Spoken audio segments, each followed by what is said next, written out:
Oh, Contra Dancing is a magnificent thing, is what it is. It is, as far as I understand, a sort of a combination between English country dancing, French country dancing, Scottish country dancing, with a little bit of its own American twist to it. It's been around for just about ever, and it's a heck of a lot of fun.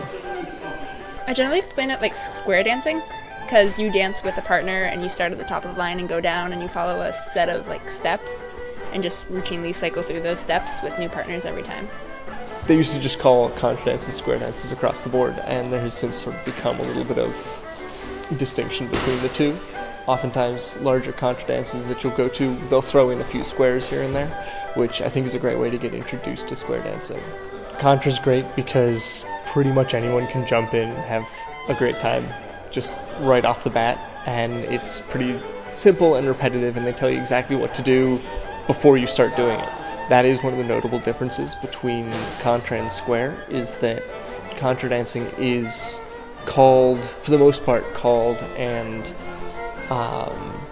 walked through in its entirety before you start dancing, whereas a square you'll oftentimes sort of do some of it in the walkthrough, have it called out that way, and then as you're dancing you just get new things thrown at you, which can be a lot of fun, but also can introduce just a little bit of confusion and chaos sometimes.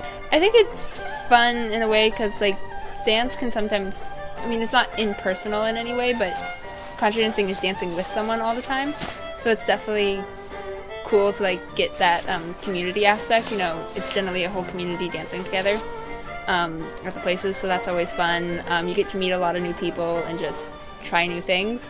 And it's also just, I mean, where I went in Nelson, New Hampshire, was just a generally really fun crowd where everyone like had fun and was accepting of it, everyone. So it's just like a cool place to exercise in a way, but also just enjoy yourself.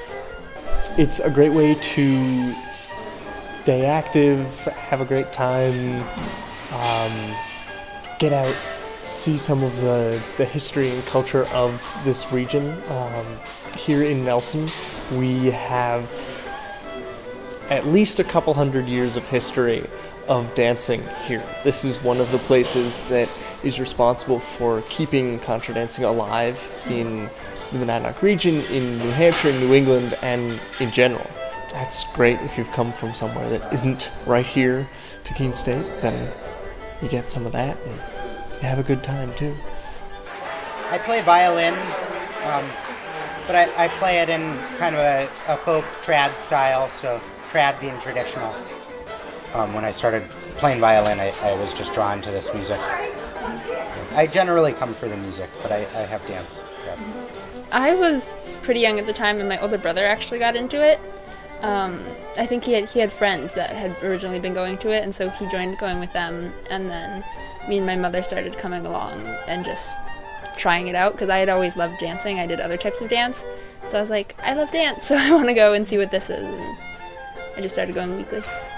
I've been like intentionally and deliberately dancing for about 6 years. I would recommend coming to the slow jam, sometimes affectionately called the baby band, which is at 7 right before the dance, and they play through a lot of the traditional music.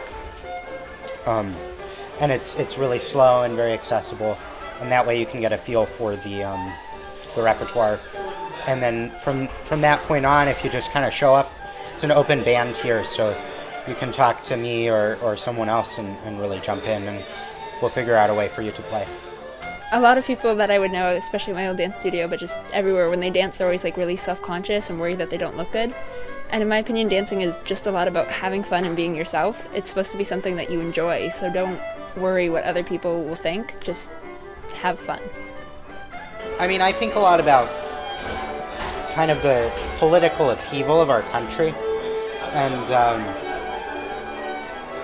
it's really hard sometimes, I think, for people in our generation to find a way of responding to that in a constructive way. And for me, one of the ways to do that is by really focusing on nourishing culture and a sense of place in small communities.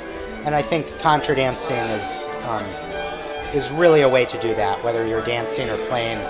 It's really nurturing an authentic sense of identity in the place, and I think that's one of the best things we can do for the world right now. Go try Contra Dancing. It's great. It's one of the best things you can possibly do. I mean, it's a heck of a good time.